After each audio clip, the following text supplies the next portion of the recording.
In the sports residency, one of the topics that we cover is emergency management, and this comes in many shapes and forms. Some of it is in the sports world in regards to pre-participation screening, identifying certain medical conditions and things that may predispose an individual to having a potentially disruptive moment or potential injury in a sport or a more catastrophic cardiac event. Other things have to do with how do we handle in the moment activities. What if somebody goes unconscious? What if they deal with a concussion? What if we have a laceration or a dislocation? What if we have a heat-related illness or a cold-related illness? What happens if there's a lightning strike nearby or just the presence of adverse weather? There's a wide variety of things that falls into this emergency management category,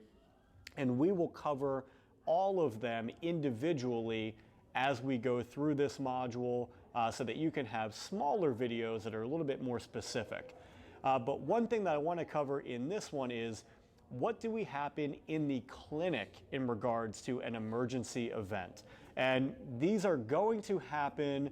at some point. They don't happen with regularity, but with just the sheer volume of people that are coming through our doors at R2P across all of our locations, the likelihood that you encounter some degree of an emergency event is probably going to happen at some point in your career, and being well informed, well educated, and just knowledgeable of what the steps and what the processes are important to understand.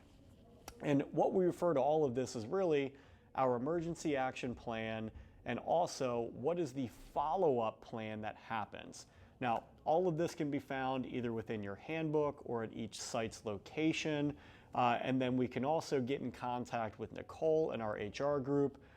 in addition to your site director, to figure out what needs to be done from a documentation standpoint after we have one of these events that requires some degree of medical attention or some third party coming in. But I think with any event, whether it's an unconscious patient, whether it's an unstable heart rate or blood pressure, or somebody who is just not feeling well in the clinic and is looking like it's turning into a more emergent condition,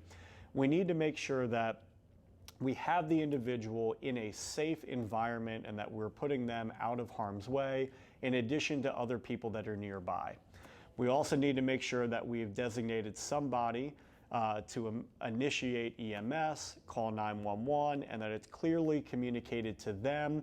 who is doing it and what they are doing, and also who is staying with the individual to actively monitor them and make sure that they can provide updated guidelines in regards to how that individual is progressing, for better or worse, or what their status change is for the individual on the phone or when further EMS arrives. After we deal with the event, we need to make sure that proper communication has been taken place between the individual involved, the individual who is monitoring the event, the site director who is the lead of that location, and also the HR representative for our company, who will then figure out what are the next appropriate communication lines that need to take place just from a legal standpoint and from a best practice standpoint. You will be able to find a sheet that you will use for all of your emergency response and emergency actions that take place to document any and all actions that happen within the company, and that can be signed off by the site director or the supervisor on site, and then also shared with the HR, who will then take it from there. We'll go into more details with ways to manage all of these different events that can happen or may happen in the clinic or at a sporting event, but being mindful of what is standard practice, what company guidelines are, who your points of contact are within each one of these situations, and simple things such as where are emergency exits, where is an AED, where is a first aid kit, how and when are you utilizing these and implementing these. Those are all important things to be mindful of and making sure that you are up to date with.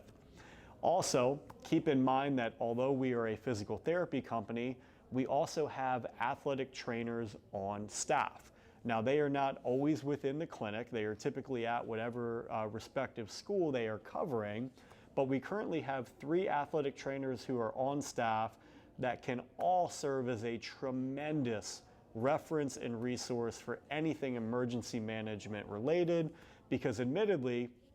this is going to be a much more regular part and practice of their daily routine, their exposure, their experience, and just their hands-on skill and fluidity and how efficient they are in these situations. That may be more than what we are familiar with in our environment, just due to the lack of exposure and experience we have in comparison to what they deal with. So I would encourage you to reach out to them as well for any questions, concerns you may have,